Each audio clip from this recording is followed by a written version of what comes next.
So good morning, everyone. Delighted to welcome you to part 4 of the Berners-Paul 2021 Third Sector Conference.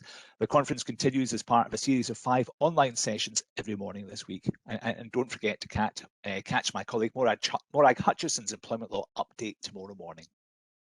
The theme of this year's conference is resilience. How can third sector organisations future-proof their organisations to protect against the uncertainty of the future? So this morning, we're taking a slight break from the black letter law, and we're joined by Craig Alley at Total Health, who's going to discuss current working environments and how to build a culture of well-being under the current circumstances. He's also going to discuss what changes we could see in the future. Craig is a wellbeing consultant, health coach and mindfulness facilitator that supports physical, mental and emotional well-being. He's spent almost 20 years working as a leading coach to world-class athletes, ambassadors, executives and global organisations. Craig has delivered wellbeing events across the globe in Hong Kong, the USA, Canada, Europe and the UK.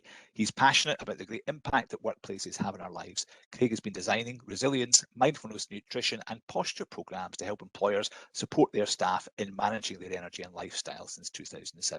So today he's going to share his tried and tested methodology that helps create a culture of lasting well-being within an organisation. And without further ado, I'll hand you over to Craig. Thank you, Graham, and welcome everyone. I will just share some slides here with you all. Excellent.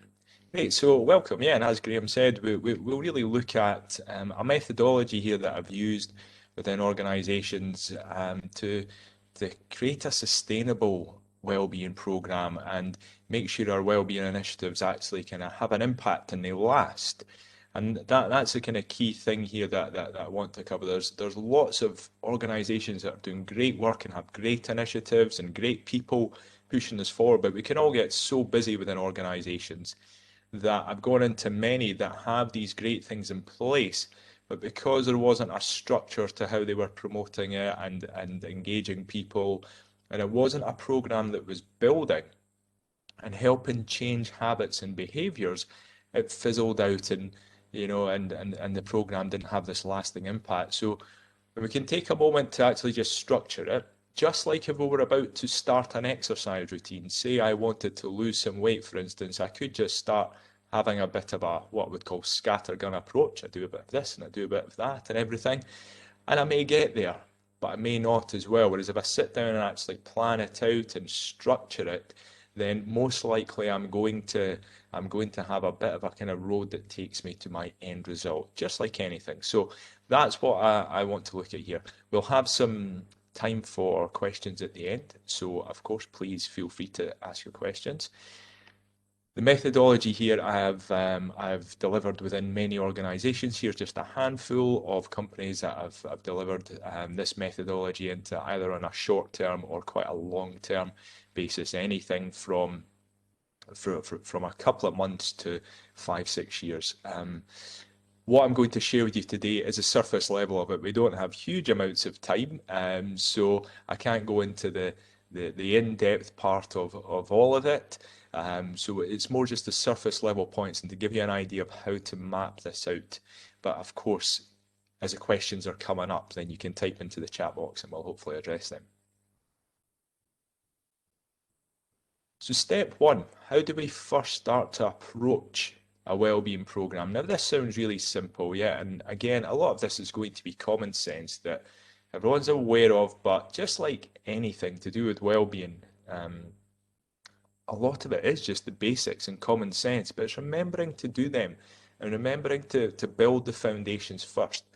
So before we can change any habit, any behavior on a cultural, organizational or personal level, we need awareness first of all. What is it that needs changed? Or are we even aware of how to start approaching this? Or,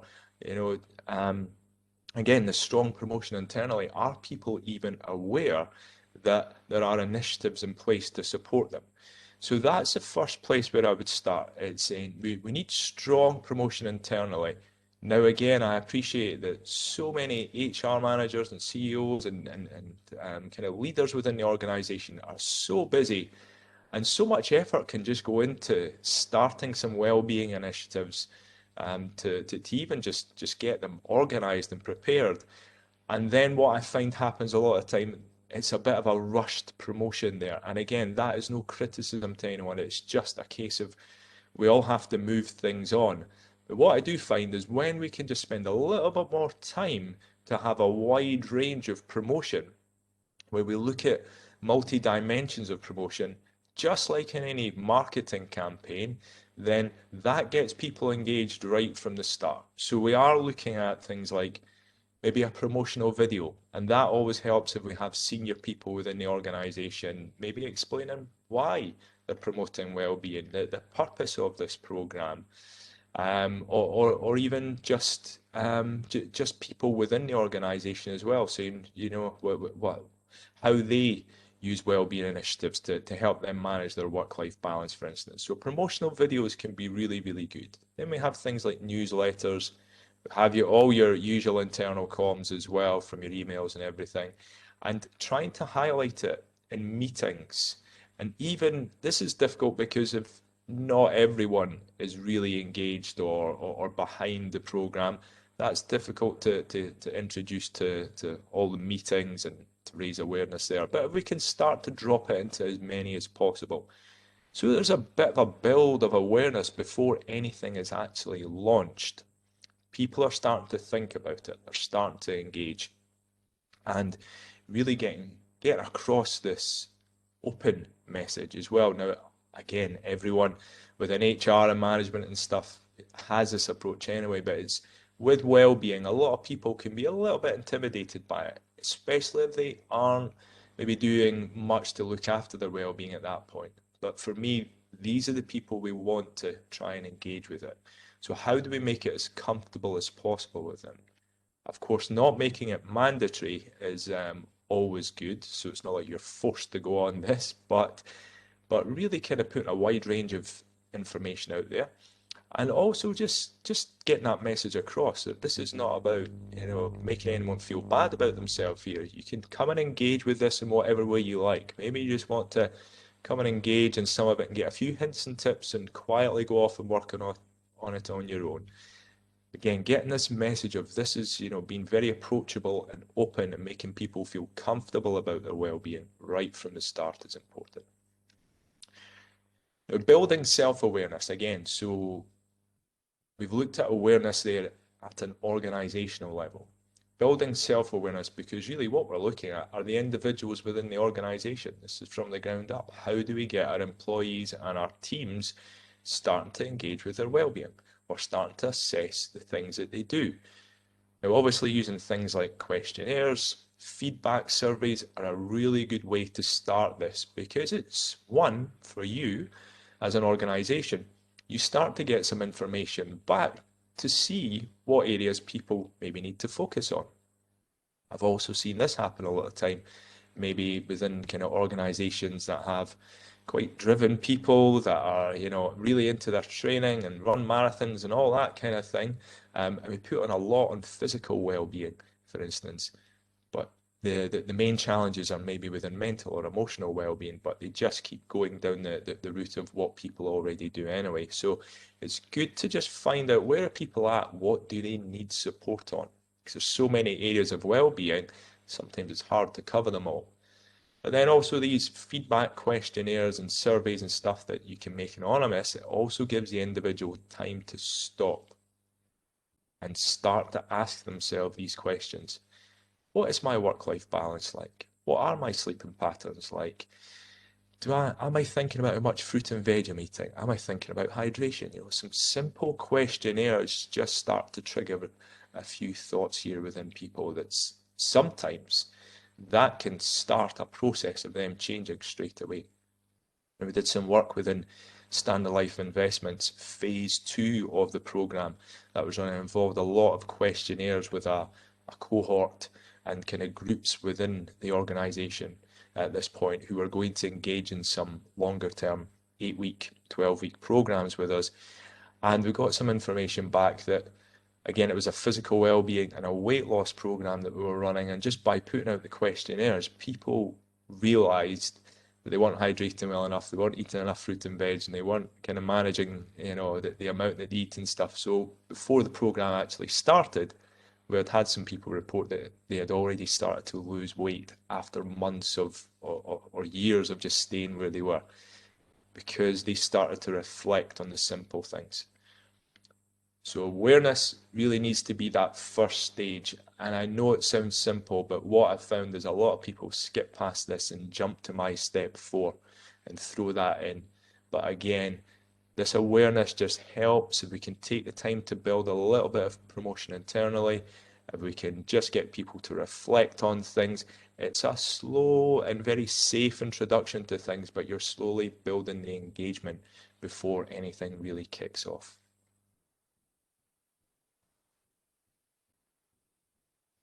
Step 2, inspiration. So the awareness and the inspiration part is like the fuel that starts to get people motivated. You know, that starts to maybe kind of get people engaged, heighten their awareness, as we've talked about, and their interest, and start to get them thinking about, yeah, I can make some change here. There's a couple of things I could work on. Now, the inspiration obviously helps here. And I think the best way to get this across, of course, you can get, you know, world record breaking adventurers like Mark Bowman in this picture here. And, you know, you can have athletes and, you know, really successful business people come in and things like that. I always feel it's good when there's champions of well-being within an organization. Is there anyone within your teams that really put a lot into their well-being, or they've managed to turn their health around and balance out their work-life balance, or overcome burnout, for instance? So these things are very real to the people within your organizations. It makes it feel very achievable. You know, when you see your peers and your colleagues that have managed to make a lot of changes and turn things around, and we can see that they're thriving from that, there's nothing more inspiring. And that again starts to whet the appetite. That really starts to get people thinking, okay, I can do this too. So the inspiration, and I really do think getting colleagues to share stories, and this can get combined with the awareness stage as well when you're promoting your well-being program or initiatives that are about to take off, or just trying to get people thinking about their well-being to begin with. Maybe having some of these well-being champions, people who are comfortable sharing their own story on a little promotional video. People recognize the faces, they get inspired by that, and it makes them want to step forward there. And then it's not just coming from HR and management as well.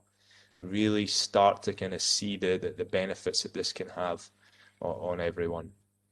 So start to think about ways in which we can inspire people, and start to motivate them to engage in this. Now, of course, the inspiring athletes and you know, leaders within business and sharing their stories, that's always great. Maybe, you know, a little newsletter with getting some people to contribute to some books and stuff that they've found inspiring is always good as well.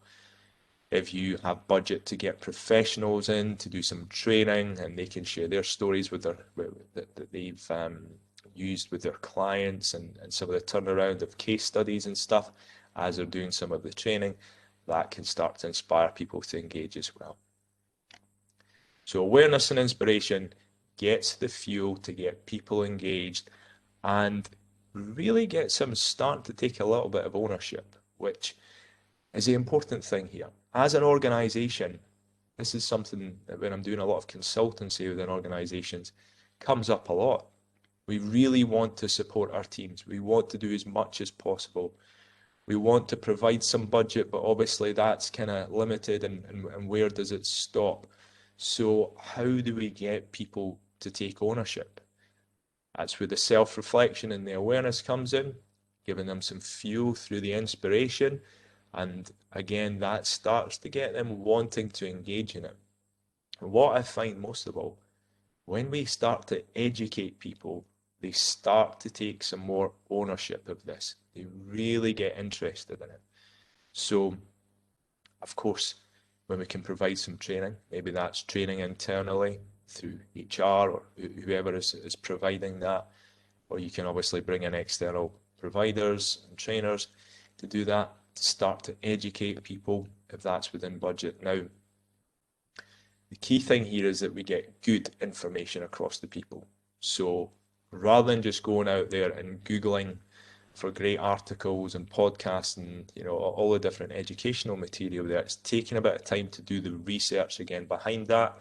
This is maybe where you want to bring in some of the people within the organization that are well versed in well-being and health and fitness and really understand these things, and looking for some of the resources that they go to, double checking them, because there's a lot of misinformation out there, unfortunately, and can lead people down the wrong paths or get them doing things with the wrong intention. So, of course, your training providers and stuff like that, you'll do your research on. So, doing the same with some of the resources and educational articles that you share with people.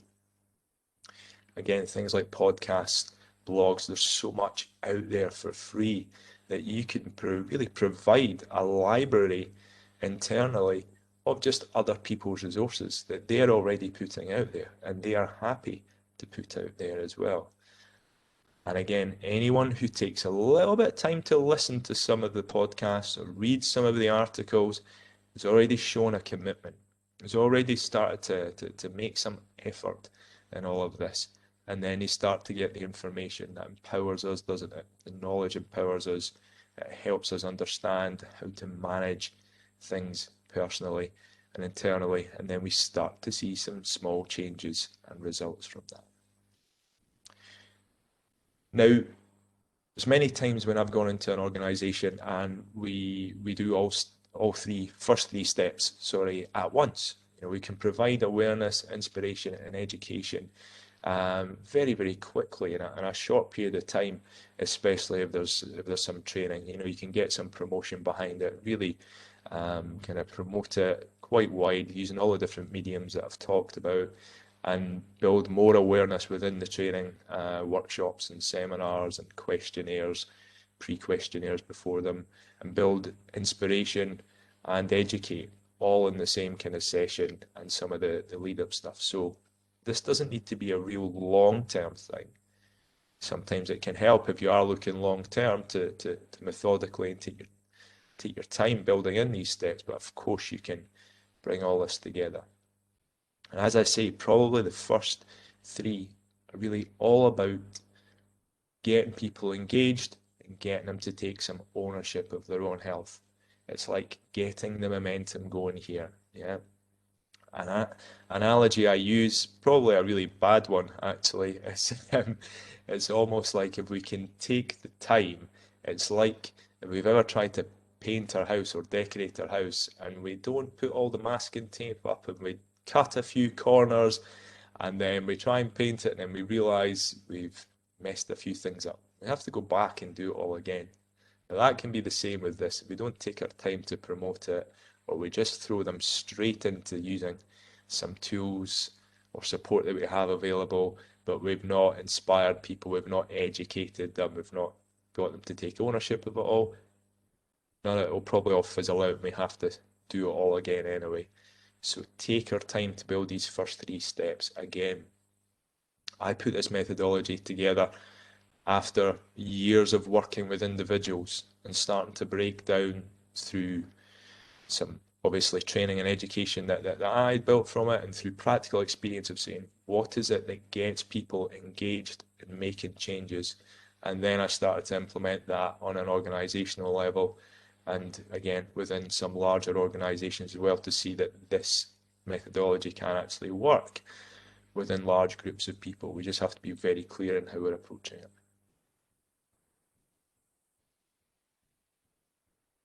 So from there, this is where we can start to look at providing some tools. After this, these first three steps, I think again, it's always great to say, maybe there's been this little boost of everything, a bit of education, some training, maybe you've invested in some training, whatever it is, or you've just provided this internally with some great articles and things like that to support it all. How do people go off and manage this? Now, this is a lot of what I see people jump into straight away. Throw a tool at someone. So maybe there's an app through your health insurance company that you have, obviously for your staff, which is a great benefit, and it's really, really good that we get this as part of the assurance. But how many people actually use it? Again, if we've not really built awareness of the benefits of it, or we've not really got people engaging in their well-being, we've not educated so that they feel empowered, this app may get used for a day or so and then filter away. So this is where I think we want to start to build in the tools now. Using things like apps, getting people to use their pedometers. Now this can come in with my next step as well, where we start to build little clubs, you know, the walking clubs and stuff that you can all do internally. What different devices can you give them? Can you put together some e-learning based off some of the information you've collated, or can you use other people's e-learning? Is there some ongoing classes or ongoing training if you've invested in that, just to keep people kind of checking in as well? So again, what tools are we providing people to keep this ongoing? So as we know with our own health and well-being as well, we can have a big boost of things and we really get motivated, get a little bit of results, and then it fizzles away. So it's always good to have a few things that help keep us going here. And I think tools comes hand in hand with support. Yeah, so these two really come in together. It's not like we provide the tools and then we wait for the support. No, they're intertwined here.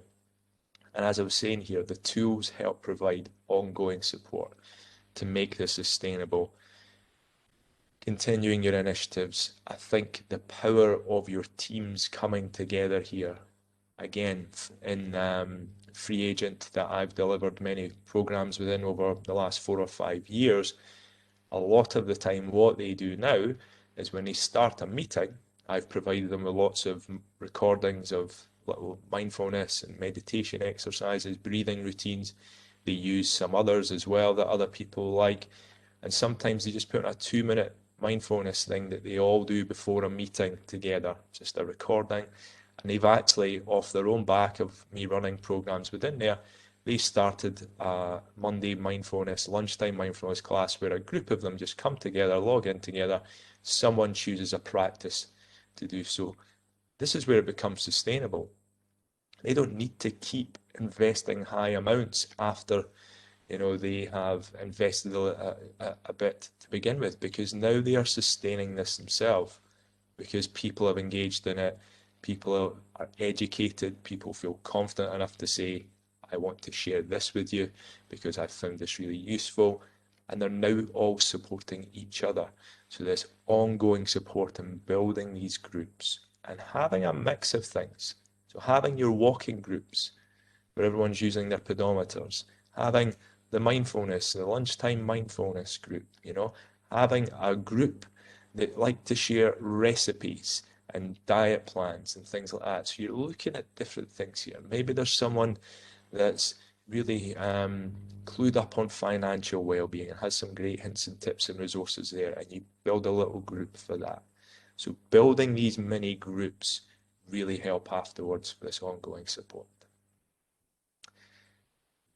So I wanted to leave some time for questions, and I don't normally speak as fast as that. I like to be a bit more measured, but yeah, there was, again, a lot to cover there. And like I say, that's a kind of surface level breakdown of these steps. There's some different ways we can intertwine things and go a little bit deeper with things and recycle if you're doing different phases of your wellbeing program as well. But I'll just open up now to any questions.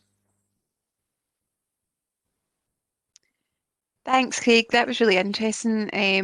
We've not had any questions through so far, but I had a couple of my own, if that's all right to ask. So you mentioned, obviously, at the start that you do work for Bernice already. So as an employee, I've attended a lot of your sessions, mindfulness things and all that. It's been really helpful. So it's actually helpful to see from a kind of an organisational perspective how you would implement these things. Have you found in the last year or so that this has become more of a topic for organisations focusing on, given the current environment? And do you think it's harder for organisations to implement wellbeing initiatives, etc., in the current environment if they've not got people in the offices and things?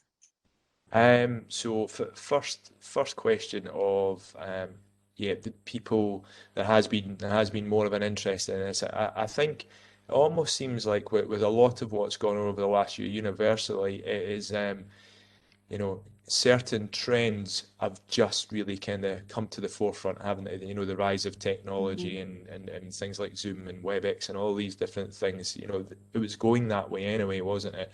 And that was the same with well-being. There was more and more awareness around well-being, and actually that we really need to provide a bit of support for our staff. It's that fine line, like I say, of people taking personal responsibility and an organisation having um, initiatives in place to support people. So there has been more of an engagement there, and I think people on a personal level, look, this has not been easy for any of us. Some of us have benefited from it, from not traveling around as much and saving a bit more time and stuff. But it's been a very challenging year, so people have actually wanted. I think that awareness has been there for people anyway. We've just been forced to reflect a little bit, haven't we, and think about some habits. And because everything we're dealing with is really around a health pandemic, it's made people engage with their health. So. I think it's actually been a little bit easier because people have been very keen to engage in it themselves. And one thing I've found from a personal perspective is I know you were talking kind of near the start about focusing on things like, are you having a healthy diet balance and all that type of thing. One thing I've found personally is the separation between your working environment and your home environment is being quite difficult. What would you suggest that organisations could do to kind of help their employees manage that a little bit better? Because I've personally found that, for example, because I'm sitting at home, I'll say, right, well, I could just send that two other quick emails, and actually an hour later I'm still sitting there. So do you have any kind of practical tips for trying to kind of help that separation? Yeah, and again, see if we were to turn around to everyone within the organisation and say, have a think about what would help you switch off from work and make a kind of clear transition from work life to home life. They would say things like you switch off the computer, you clear up your desk at the end of the day so you don't have notepads lying around with some of the work there. You switch off, there comes a point, this was something on the first phase of the program that we delivered within Standard Life Investments, which is throughout the whole organisation worldwide.